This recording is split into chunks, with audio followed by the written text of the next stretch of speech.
Hi there, this is Fiona from IELTS with Fiona and the Members Academy.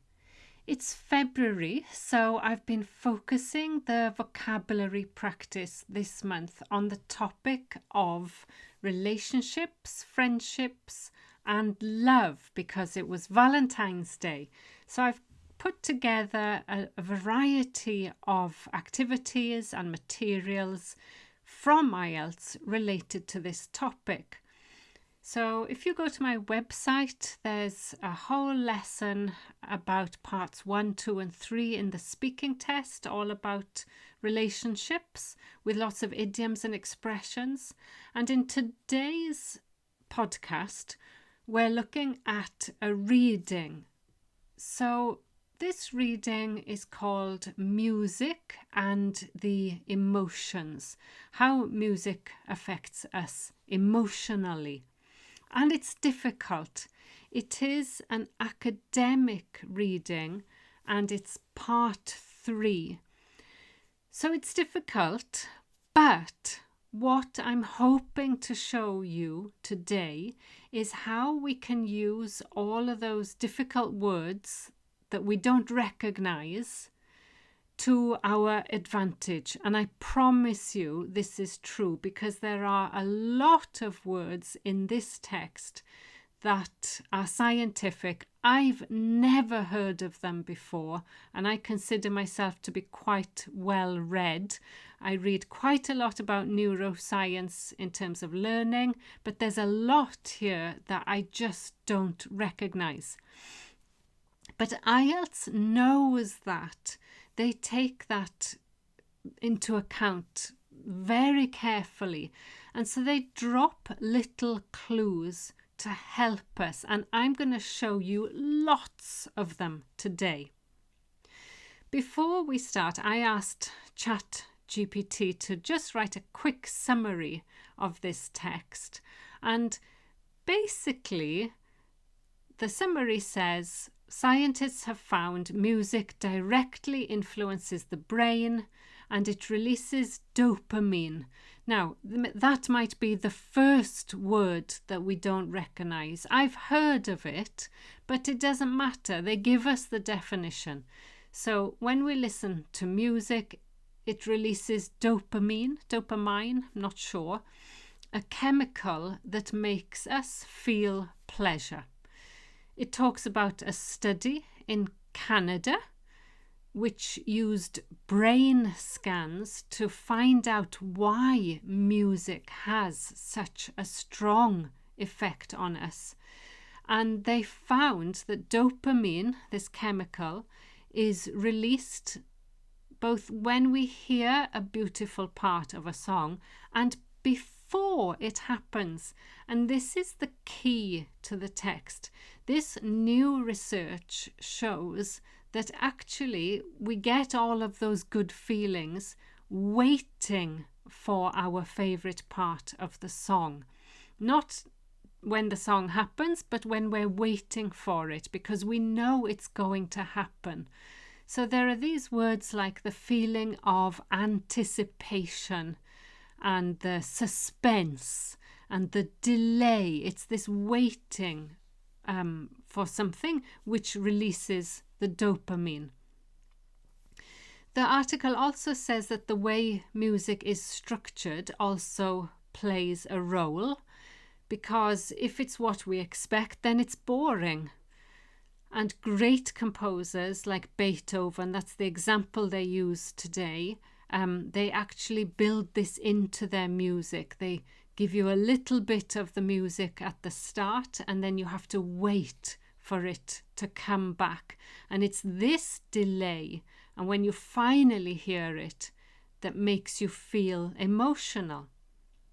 This has been analysed by a famous music expert called Leonard Meyer, and he explained that the emotions in music do not come from its connection to real life experiences, which was the earlier theory, but from how it plays with our expectations. Again, synonym there we've had before: anticipation, suspense, expectation. Our brain enjoys this mix of predictability, so we know what's going to happen, and surprise, which keeps us engaged and emotionally connected to the music.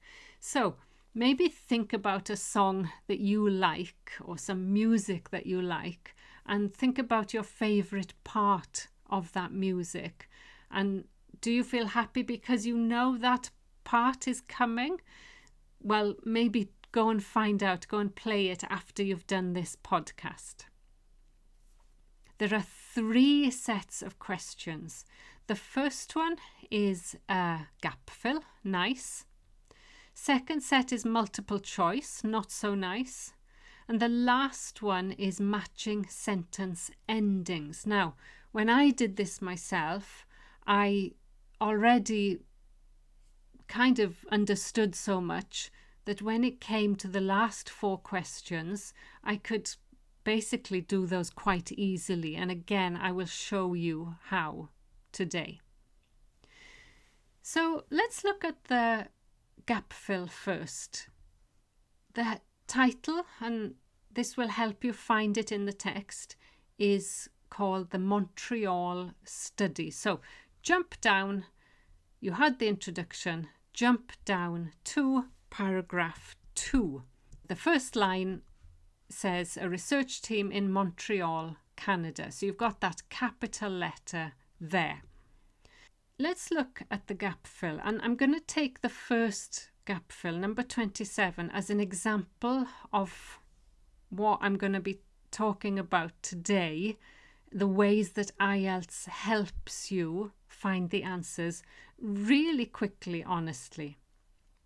So, in this Montreal study, there were some participants, and they had their brain activity monitored while they were listening to their favorite music.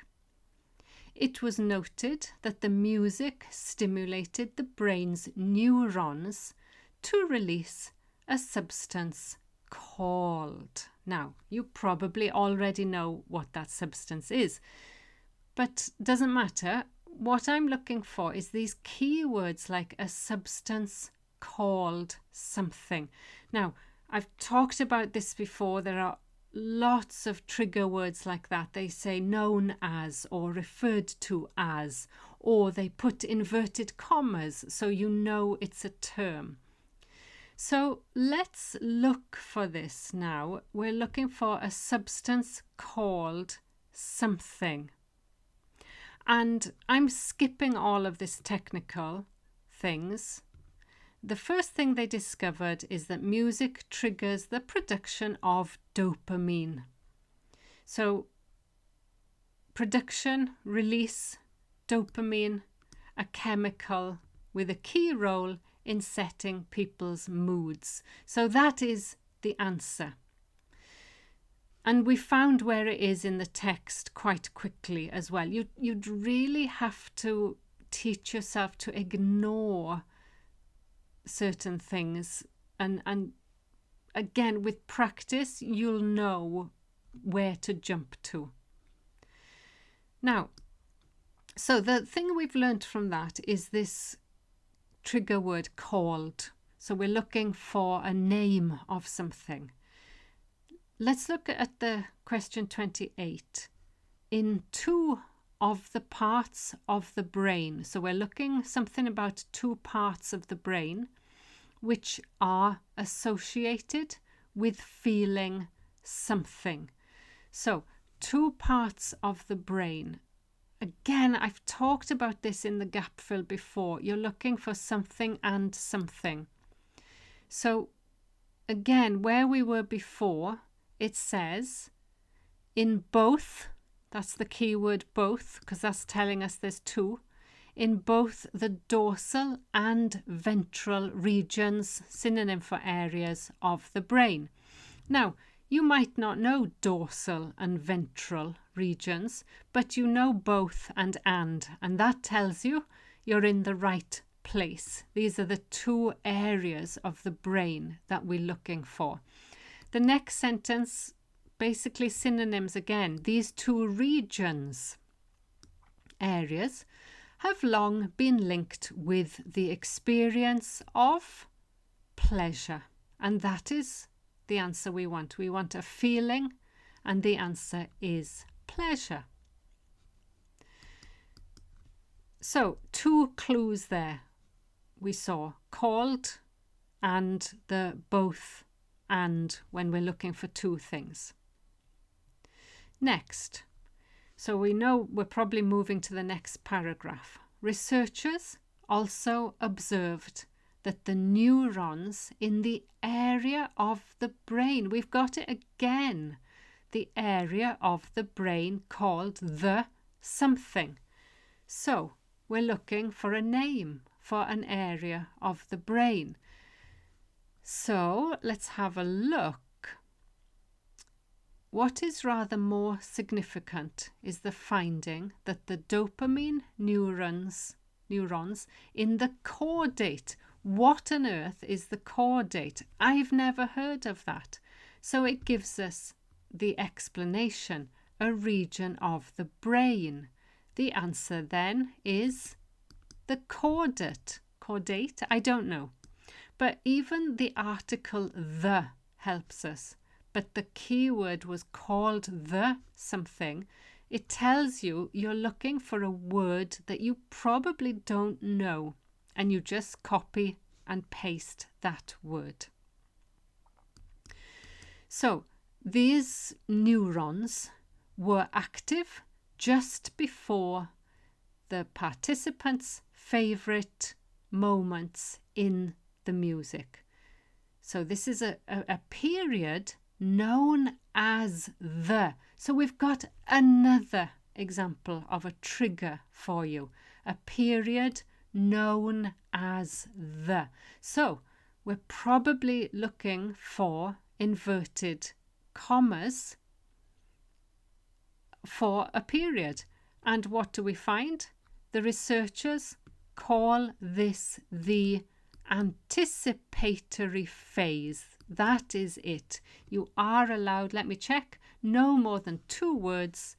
So the phase is the synonym for period, but you have to put everything that you see in those inverted commas. The anticipatory phase is the answer. Finally, last sentence, activity in this part of the brain is associated with the expectation of reward stimuli. Now, reward is inverted commas, so you find that very quickly. And what does it say? It says, and other reward stimuli. And other tells us that there was something before. And what came before was food. So we get these feelings, this dopamine, this excitement, when we anticipate food and other reward stimuli. Doesn't matter if you don't know what they are. We've got the clue here, stimuli such as, and the answer then is food. That's an example of the reward stimuli. So I hope that you've seen in just those 5 questions, we've had 4 examples of trigger words. Called twice, the 2 parts, the both, then the such as, looking for an example, and known as the. So those are really, really common ways that they use gap fill for words that you don't know. Let's move on. So the next set of questions are multiple choice, and the first one refers to the first paragraph, so go back there. So the question is, what point does the writer emphasize in the first paragraph? Well, if you remember, this was all about how our body responds to music. It's in the first line. And it's all about what happens. Blood pressure rises, the brain becomes active, blood goes to the muscles in our legs. So the answer is B, how intense our physical responses to music can be. Physical responses, that's the key word there. 33. What view of the Montreal study does the writer express in the second paragraph? So, what view? So, it's almost like, what does the reader think about the study? So, A, its aims were innovative. They were interesting new aims. The approach was too simplistic. Well, that's kind of negative. Anything with too is negative, so it wasn't negative. It produced some remarkably precise data, and the technology used was unnecessarily complex. So that's negative again. So if you see anything negative, you really need evidence that this is what the writer thought. Now, I said I thought all of this was unnecessary for you to read because it's very complex, but the writer does not say that. So I think let's cross out too simplistic, too complex. No, the writer doesn't say that. Let's look at the positives. It had innovative aims, or it produced some remarkably precise data. Now, if you're watching the video, pause the video and choose what you think is the correct answer. And what you might find, the scientists were able to obtain an impressively exact and detailed portrait of music in the brain. So these are your synonyms. Impressively exact would be a synonym for remarkably precise data. So 33 is the answer. It's also in the introductory sentence there, revealing the precise underpinnings. So 33, the answer is C. 34, the question tells us to move on. It says, what does the writer find interesting about the results of the Montreal study? What does the writer find interesting? Now, often the way the writer expresses something like that would be through emphasis. And the writer in paragraph 3 says, what is rather more significant is the finding that dopamine neurons in the caudate were at their most active around 15 seconds before the participants' favorite music. So that is, we looked at that before. This is the anticipatory phase. So it's those 15 seconds. And this is what the writer finds interesting. So when you look at the multiple choice questions, the first one, A, the timing of participants' neural responses to the music is the answer. So that's A. 34 is A. Question 35. Why does the writer refer to Mayer's work on music and emotion? Why? So you jump down. You can see Mayer. Look at the capital letters there. That's his work, music and emotion. So why does he refer to this? And the answer is here, to demonstrate this psychological principle. This refers back to this Montreal study. And so the writer Mayer basically agrees with the study. Mayer said this anyway.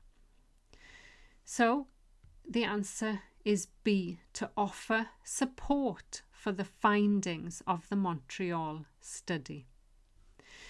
You could probably guess that, because why else would you mention a researcher. The researcher says exactly the same thing as the Montreal study.